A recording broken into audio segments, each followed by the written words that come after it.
Shalom, selamat pagi Bapak Ibu Saudara yang dikasihi Tuhan. Kita berjumpa kembali dalam program Renungan Harian Gereja POU Kemang Pratama. Mari kita berdoa. Tuhan Yesus yang baik, kembali kami datang kepadamu di pagi hari ini. Bersyukur atas anugerah pemeliharaan-Mu. Saat ini kami mau merenungkan kebenaran firman Tuhan. Kami memohon biarlah Tuhan memberkati waktu ini agar menjadi waktu yang berkualitas untuk kami dapat belajar memahami firman-Mu. Di dalam nama Tuhan Yesus Kristus, haleluya, amin. Bacaan firman Tuhan pagi hari ini di dalam kitab Mazmur pasal 30 dengan tema alasan untuk bersyukur. Ayat yang kelima berkata demikian, nyanyikanlah mazmur bagi Tuhan, hai orang-orang yang dikasihinya, dan persembahkanlah syukur kepada namanya yang kudus.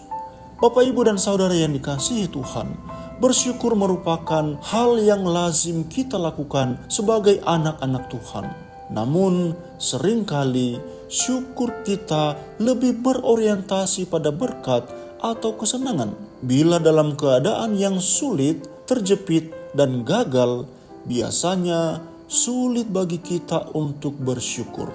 Mungkin karena kita berpikir, apa yang mau disyukuri di tengah kondisi sulit seperti ini? Mazmur yang kita renungkan ini berbicara tentang ucapan syukur Daud kepada Tuhan. Dikatakan di ayat 1, aku akan memuji.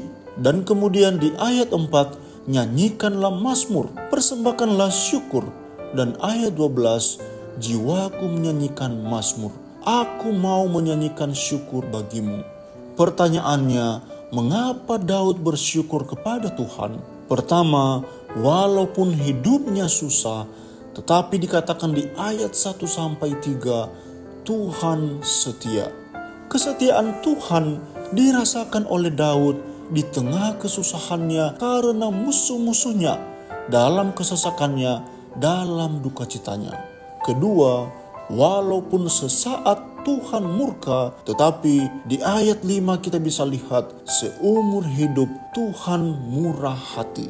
Daud tahu rasanya dimurkai Tuhan karena dosanya, tetapi bagi Daud, murka itu tidaklah sebanding dengan kemurahan hati yang telah Tuhan nyatakan di dalam hidupnya. Ia telah menyaksikan bahwa murka Tuhan itu hanya sesaat dibandingkan dengan kemurahan Tuhan sepanjang umurnya. Yang ketiga, walaupun pernah sombong, tetapi dikatakan di ayat 6-11, Tuhan mau menolong. Dalam kesenangannya, Daud pernah jatuh dalam dosa kesombongan. Ia berpikir bahwa dengan kekuatannya ia tidak akan goyah. Namun Tuhan menegur kesombongannya dan menyadarkan Daud bahwa kekuatannya adalah karena pertolongan Tuhan semata.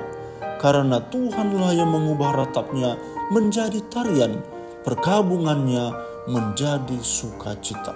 Bapak, Ibu, dan saudara-saudari yang dikasihi Tuhan, dalam kesusahan, dalam keberdosaan, dan dalam kejatuhan, Daud tetap dapat menemukan alasan untuk bersyukur kepada Tuhan.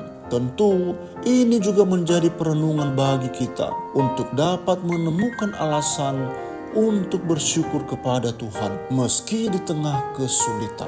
Mari kita berdoa. Terima kasih ya Tuhan untuk firman pagi hari ini mengingatkan kepada kami untuk senantiasa bersyukur dalam segala keadaan hidup kami, baik senang maupun susah. Kami menyerahkan seluruh kehidupan kami di dalam menjalani hari ini.